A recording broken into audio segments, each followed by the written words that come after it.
Hello everybody and welcome back to the Phoenix Wright Ace Attorney Trials and Tribulations walkthrough. It is time to begin the final trial of the stolen Turnabout. And it is now a murder trial, but everyone seems to be here for the trial going on next door, with Detective Atme being tried for being masked to mask. It was very quick, but I've got a horrible feeling that we're going to need to sort something out because he's inextricably involved in this case. And oh, for God's sake, Ron. Literally nobody cares. And please don't say that, exactly not in a courtroom. Because that just makes it seem like you're guilty.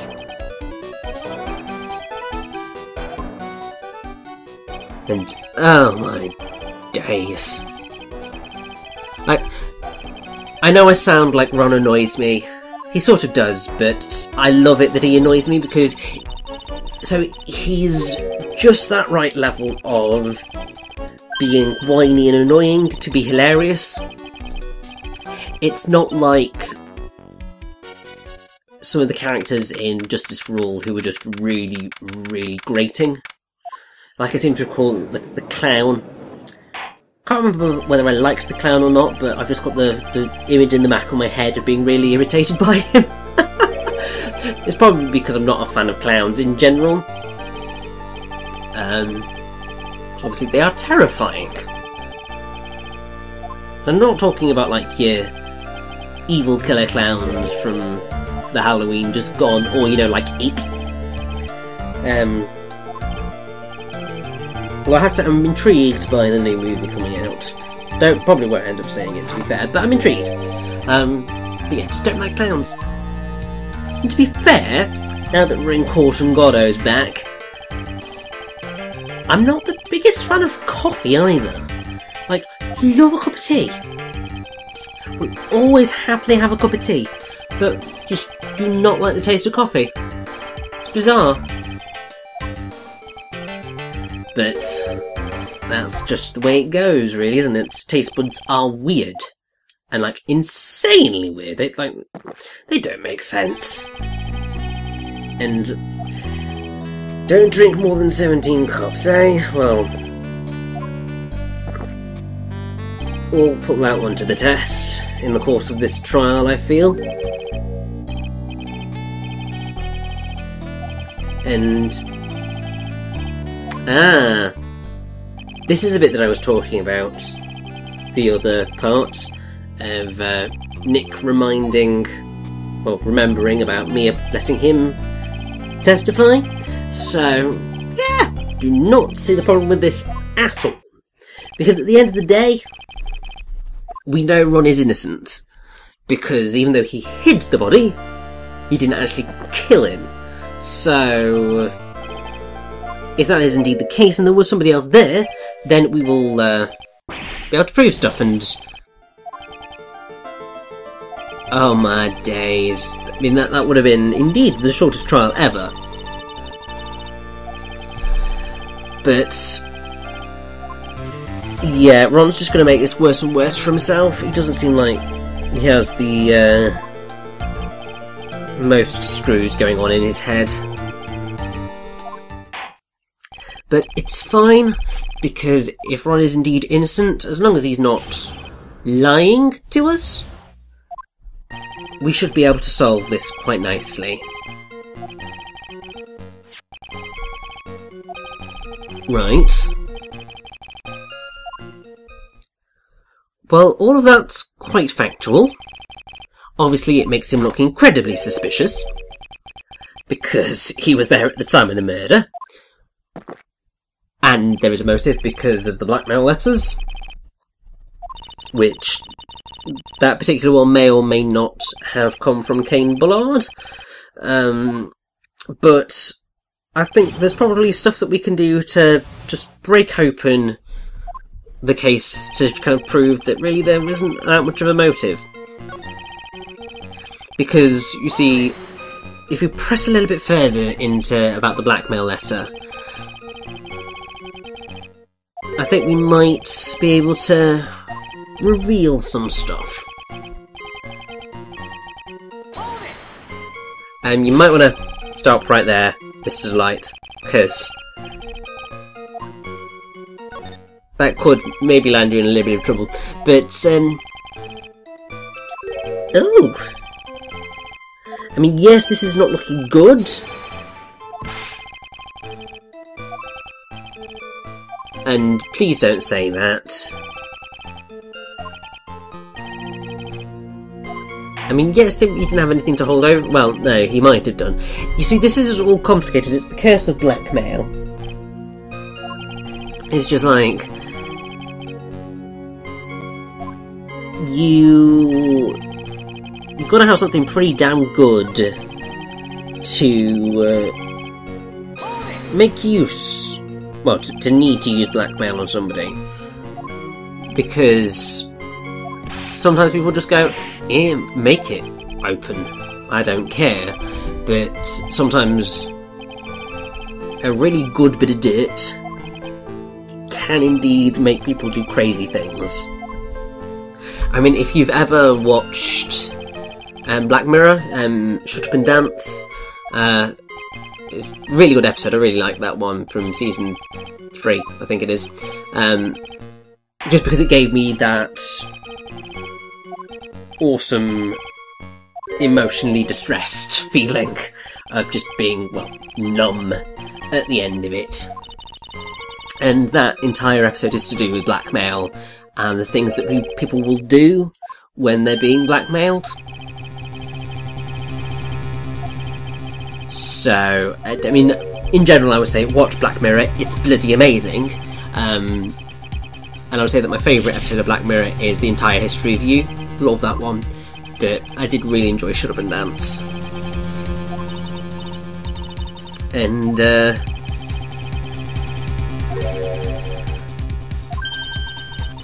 yeah, so...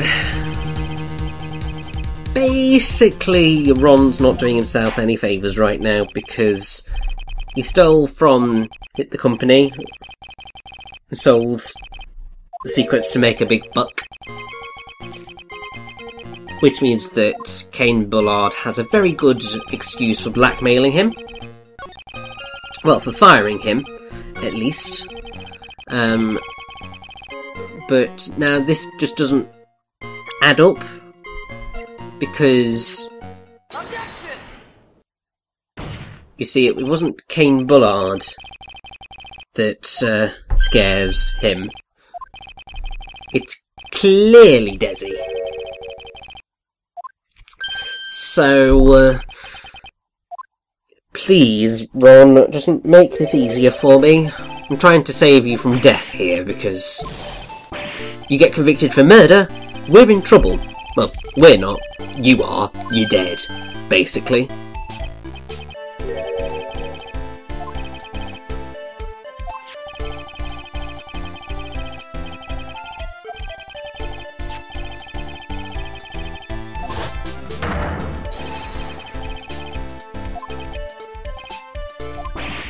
So, yeah, everything's very, very, very neat for Godot right now, and please don't threaten people in court, Ron.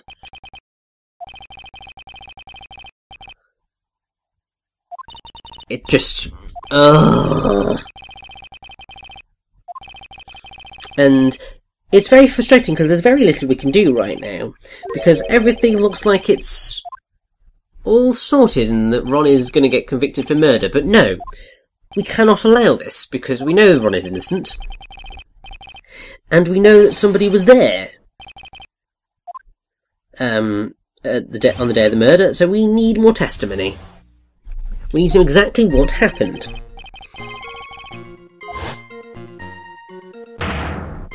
And I mean, I'm sorry, if you look at that silhouette, I know obviously they can't actually see it in court, but that's clearly Atme. Clearly! I mean, if you hadn't figured out that Luke Atme is the villain in this case, then clearly you are a little bit dense. And I don't mean that as a major insult. feel like you should have been able to figure it out by this point. I mean, his entire deal is, he says, "Look at me! I am the villain!" That's basically what's going on there.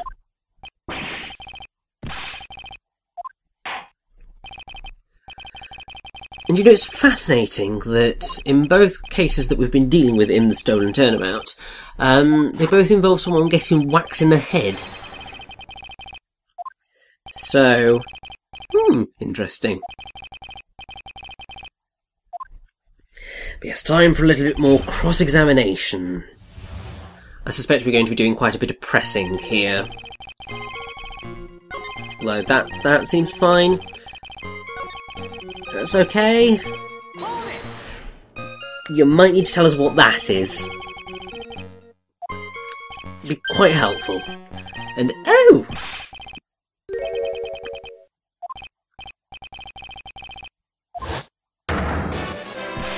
So, this is fascinating. So you went to the office as Mask to Mask, which he never mentioned to anybody. So, you're not helping us, Ron.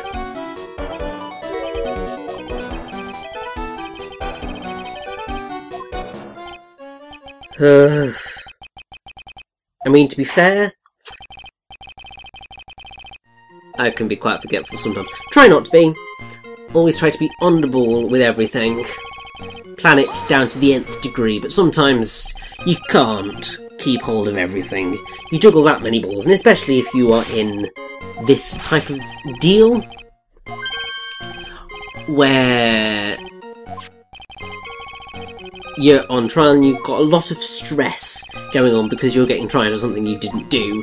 Some things probably are going to slip your mind a little bit. You would have thought, oh yeah, I went to that place in my Mask to Mask costume, would have been at the top of your list of things that you would have known about. But yeah, I can forgive that one. And, oh, Ron.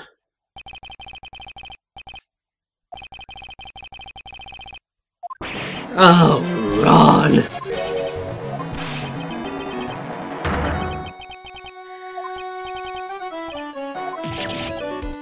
Inconceivable! Lovely little bit of the Princess Diaries there. No, not the Princess Diaries.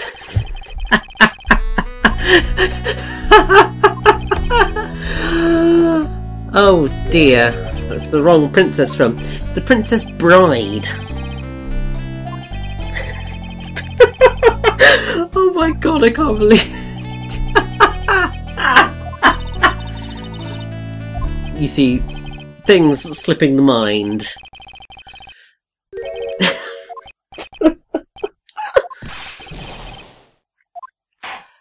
So, yeah. We need to probe a little bit further into, you know, hiding the body.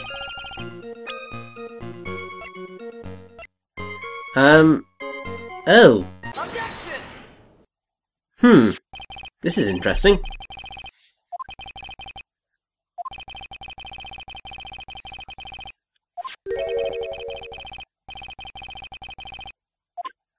And actually, what Ron said is going to help us out quite a bit, I feel.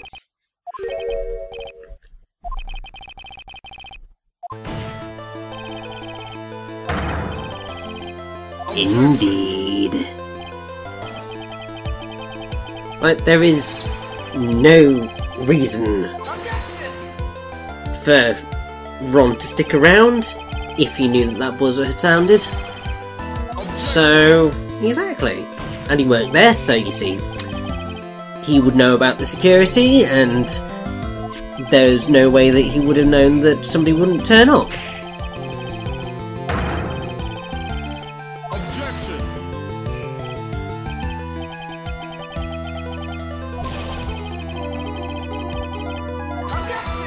And that is also a load of bull because it's so loud. We heard it last time. And, yes, here's the thing. He would have had to be conscious to hear it. So, this basically proves that, well, it doesn't necessarily prove anything, but the theory suggests that Ron's testimony is correct. Because, yeah, he wouldn't have spent the time hiding the body had he known that the buzzer sounded. And the only way that he wouldn't have known that the buzzer had sounded would have been if he was unconscious.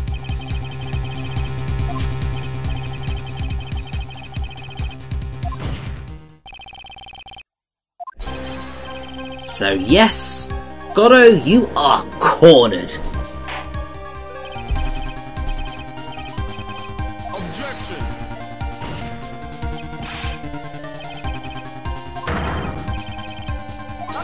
I'm sorry, no, you can't make that assertion. Certainly not right now, anyway.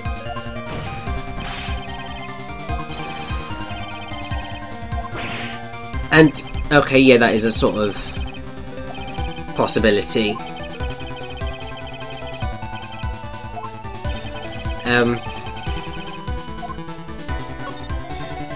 Actually, yes. We can prove that Cain Bullard wasn't the one to press the buzzer.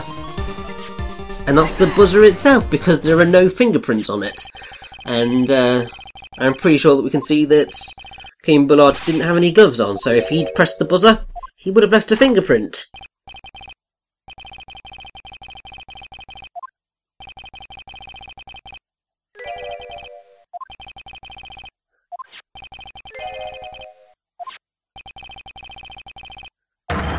And boom! Take that! Yeah, you do your spit take, Goddo. Oh! Exactly, why would he? I'd say for Prosecutor Goddo, considering he's supposed to be this amazing prosecutor, he's not doing a very good job of this. Like, I feel a lot more in control of this case right now than I ever did with Francisco or Edgeworth.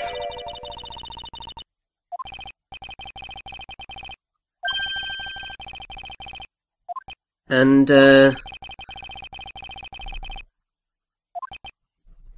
we have got that issue. Haven't quite gotten that far in our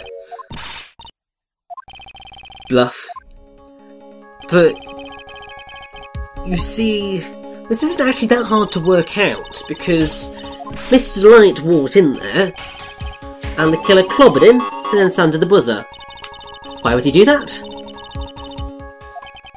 Well, if security was supposed to respond, then that would suggest that the real killer wanted somebody to find Ron Delight there with the body of Cain Bullard. So, they wanted to call the security guard because they wanted to frame Ron. Clearly!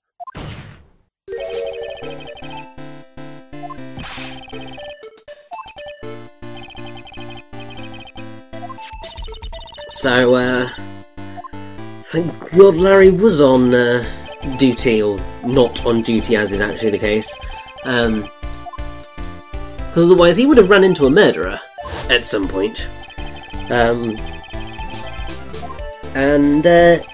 probably wouldn't have ended well for him, because he would have just gotten all stuck in what was going on.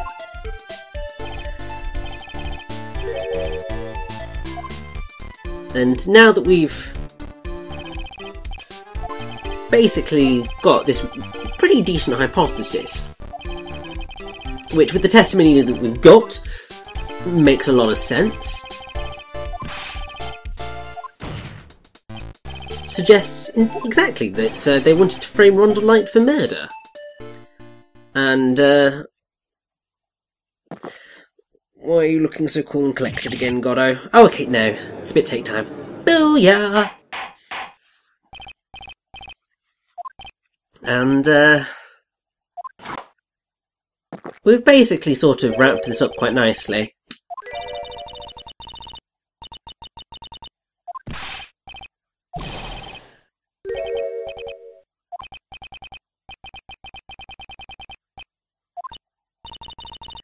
So yes, we're going to drag that person who is the real killer into this courtroom right now. So, the real killer is, drum roll please. Oh come on, if it wasn't obvious already, it's Luke at me!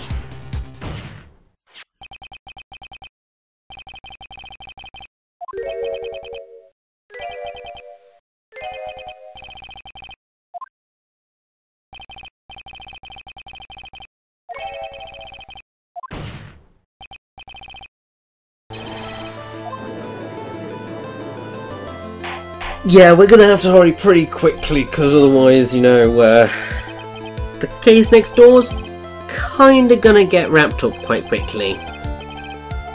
Because, yeah, you see, this is why Ron was trying to get found guilty in the last case, because it would give him an alibi. Basically, Atme took that guilty verdict so that he would have an alibi to say that he wasn't at the murder scene at the time. So, yeah, kind of a big problem. But if he intentionally took that guilty verdict, then he's clearly trying to hide from something. So we should probably go and stop that right now.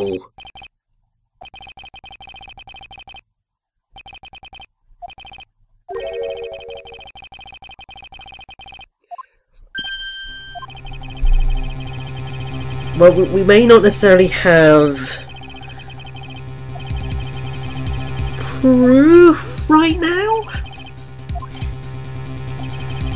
Right, we've got a decent amount of testimony.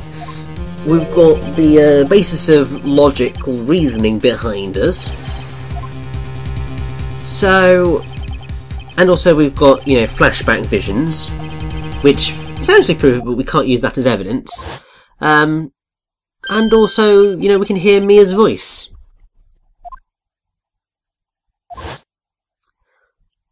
We trust Ron. At the end of the day, he's whiny and useless and gotten us in a whole heap of trouble, but we are going to sort it. We need to get Luke Atme in here right now.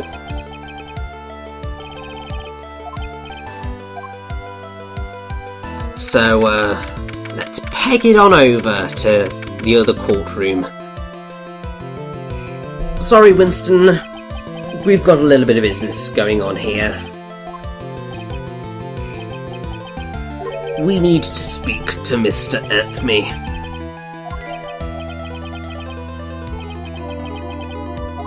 Oh, stop kissing each other's arses, it's disgusting.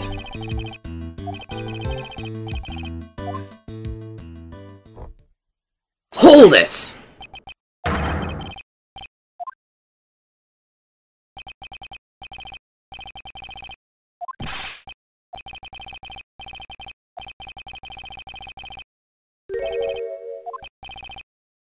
Yep. Nope. He's not Master the Mask. He's just a murderer. So, and he's sweating at that accusation, so I think we have got him cornered. And next time we are going to end this as the final bit of the trial begins.